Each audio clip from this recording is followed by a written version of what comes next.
Drunk Dog Creative. I'm Bridget A, and I'm going to teach you a new technique today in card making, which is embossing and coloring on vellum using embossing powder and alcohol markers. This is a bit of an example. The vellum is just layered over a beautiful background which shows through. I have another example here where you can see I've tried to create a bit of a frame for it and used a book fold technique for the card. And you only need a few simple things to do this. You need some Versamark ink and some embossing powder. Now I'm using Stampin' Up! White. Stampin' Up! Comes in a pack of white, clear, and black, or of 3 metallics, bronze, gold, and silver. I'm using white for this demonstration, but you can certainly try different ones if you want. You also need a stamp set that has an outline kind of nature that you can color in. So not one that's a solid image. This is the new Spotlight on Nature stamp set that has come out, and it is, I think, beautiful and perfect for this technique. But as long as it's an open kind that you can color in, you're good to go. I also have my Stampin' Blends alcohol markers, and I've just brought these two out to show you. I'm going to use a few different colors in the demo. Our alcohol markers, called Stampin' Blends, come in a pair. It's always a dark shade and a light shade. This one is Blackberry Bliss. They blend beautifully on cardstock. They don't blend quite the same way on vellum, and I'm going to explain that to you. You also need kind of a background paper. This is the new Thoughtful Journey Designer Series paper, 6x6 inch by Stampin' Up! And I hope this works. It is double-sided, beautiful watercolory kind of backgrounds and landscapes, and it just makes beautiful backgrounds. You also need some vellum, which, while it looks like paper, it really isn't, but it's a semi-transparent product that layers over, and you can see through the background and, of course, your cardstock.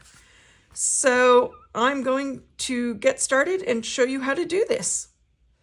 All right, so let's talk about the cut plan.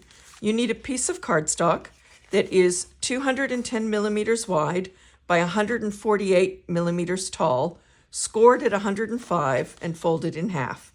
That's just a standard Australian A6 card side. I'll have the metrics for the US A2 card side in the titles on this video, but also if you go to the blog at drunkdogcreative.com, you'll be able to see the measures for both. There's also an explanation on there of why you can't just convert inches to centimeters, because our basic card sizes are different. You also need a piece of the DSP cut to 100 millimeters wide by 143 millimeters tall to layer over that card. And you can cut the 6x6 inch piece at whatever point you think is the best for your design to overlay.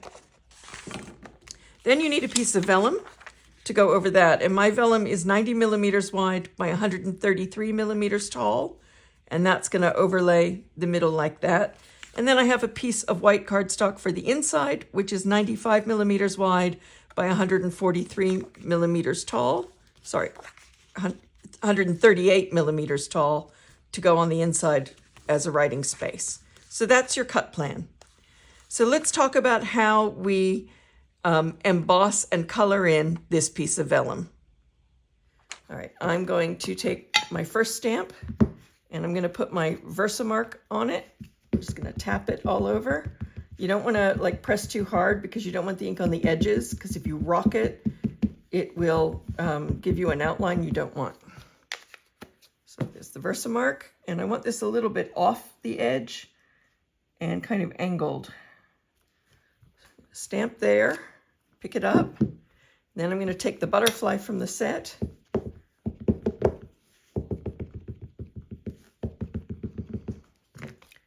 Always cover your Versamark. And I want the butterfly kind of landing. There we go. I'm going to then take my coffee filter. I use American coffee filters. They're hard to get in Australia.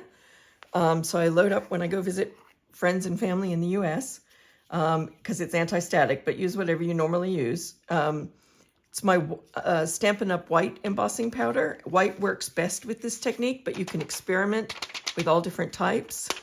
If you happen to get a tiny bit that you don't want, just take a fine brush and brush it away.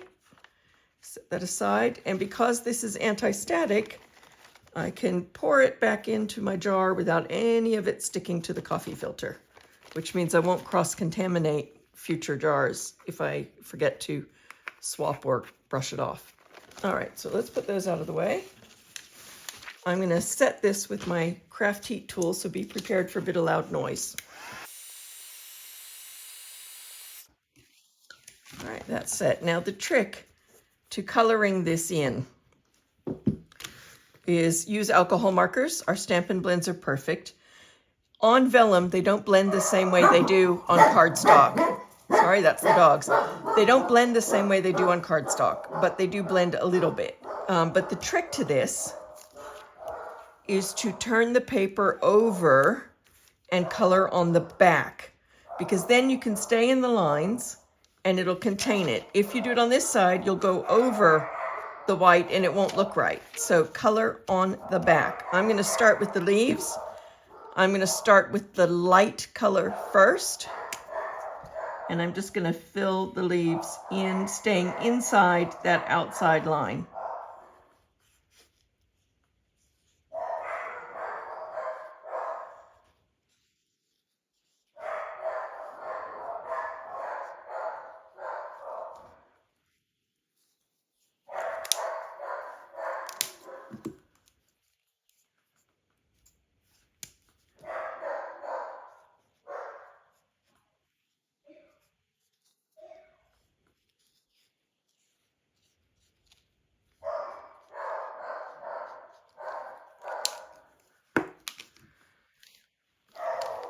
I'm going to do the tulips.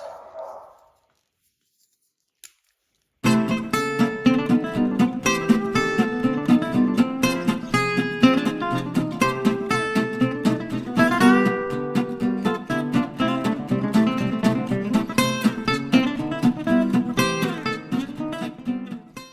right, and then you've colored it all in, and you let it dry a little, and when you flip it over, I don't know if you can see it against the wood grain, but you get this beautiful coloring.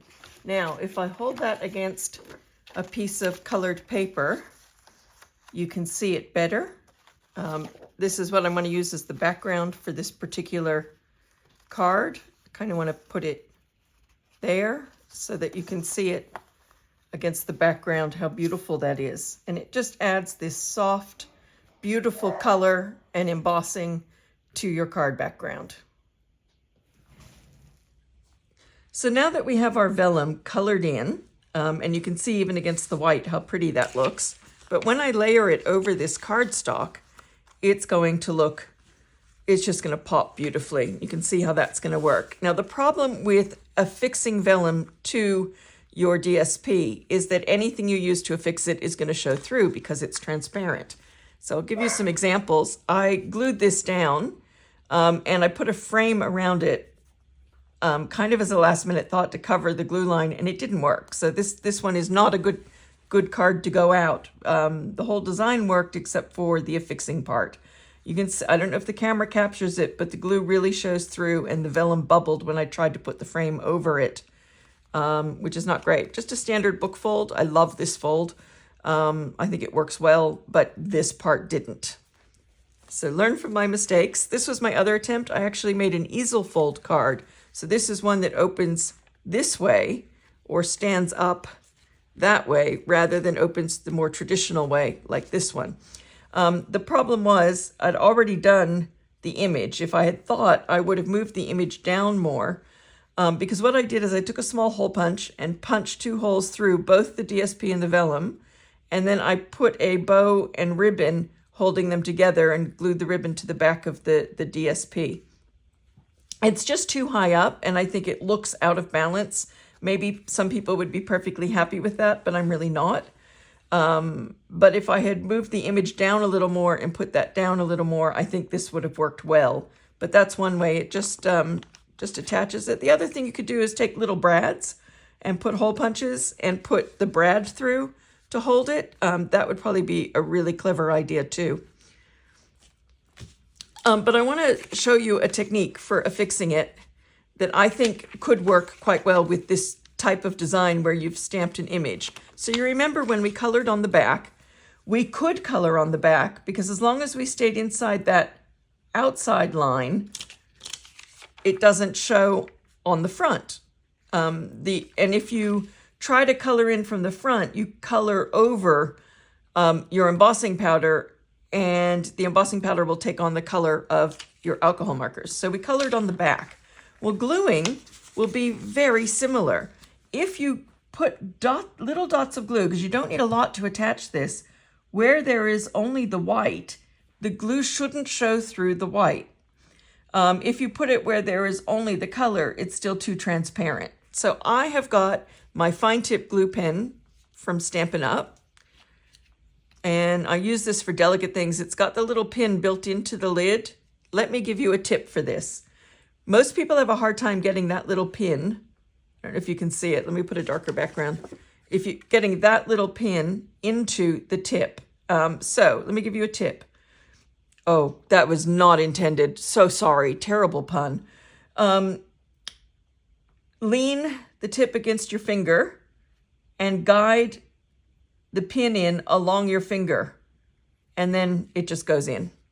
It's that simple. Use your finger as a guide for both. There you go. And then it's in, and then you screw it on tight. So this is really fantastic for embellishments and really fine work. I'm going to put these out of the way so they don't get glue on them. I've got my background, so I'm just going to allow a tiny dot to come out where there's a lot of white to hide it. Just tiny dots. Actually never tried this before, so I'm trying it now, and not all over, just a few key areas so that it kind of stays in place. And then very carefully line it up, because once it's down, you don't want to move it because you don't want to smudge the glue. Just line it up and gently pat so the glue doesn't go bleh. Just gently pat in place, and you'll still get that beautiful layered look, and you shouldn't really see the glue dots. And just let that sort of set for a second while one more demonstration of getting my tip back in, because that pin keeps that fine nozzle from getting clogged. So that's the fine tip precision glue from Stampin' Up. This stuff is awesome. All right, so while that's just sitting there, I'm going to then fix up the actual card. Now, I've got a little problem. I teach theater for a living. I'm a professor of theater studies, and I took my trusty Stampin' Seal into the university for a dress rehearsal to fix up some stuff on the props and costumes, and I've left it in the props and costumes box. And it's, you know, in Melbourne, 90 minutes away from me. So I'm going to have to use my old Scotch ATG, which I'm glad I still have tape on, to do this. I normally don't, but I've left my Stampin' Seal at the university, and I'm really upset about that. Anyways, let's do the inside first while that's still setting a little. I'm just going to put some tape on this and center this. And I've got my writing area. So then I'm going to take carefully my DSP.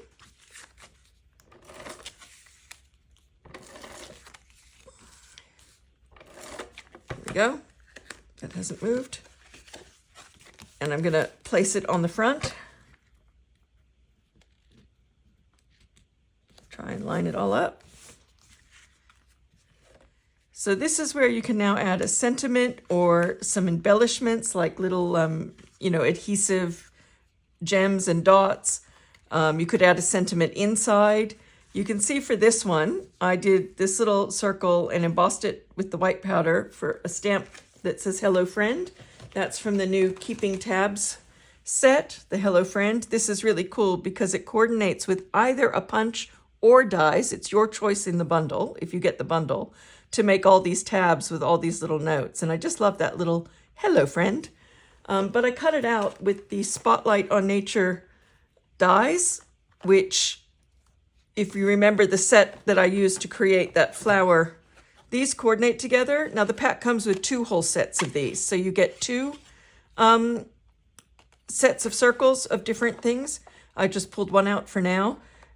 So I used just this second little one here to cut out this adorable little tag, which I stamped with the Hello Friend and put it in the corner. You could do the same here. And if you did that, I wasn't going to put a sentiment on this, but if you did, what you would do is you would put the sentiment on before you put the vellum on the background, and you'd put glue behind that as well. So even if you want to put it at the top, that's another way of attaching it so it hangs. You can put your sentiment here or along here, and you put it on the vellum, and then you put your glue or dimensionals or glue dots or tape behind the sentiment, and use that to hang this off of it, because then it won't show. So there's all different ways to do it. But that gives you an idea of different things you can do with embossing powder and alcohol markers to make cards.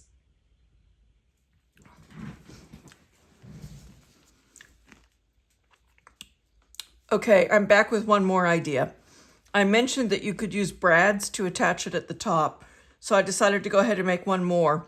I rushed it a bit, so the embossing isn't great, but I wanted to show you. This is also an easel fold card, so it's from the top down, which means it's 105 millimeters wide by the full length of an A4 sheet of paper, scored at 148 millimeters in half. I just can't do math in my head to figure out what I think it's 297. Anyways, the idea is I embossed and colored this, and then I held it to the DSP, and I punched a little hole through both together and put these little rhinestone brads in to hold it. And that would have given it kind of that ability to flip like one of the others, like this one. So you know how that kind of goes like that, but not quite as high up as the ribbon. You could do a ribbon there as well. But the other thing I did is I did a rectangular tag, and then I put some glue tape on the back of the vellum behind the tag, which you'll never see. So now it's held securely at 3 points and still gives you that beautiful layered effect. And I like that kind of tent fold sometimes. So that's another way of doing it.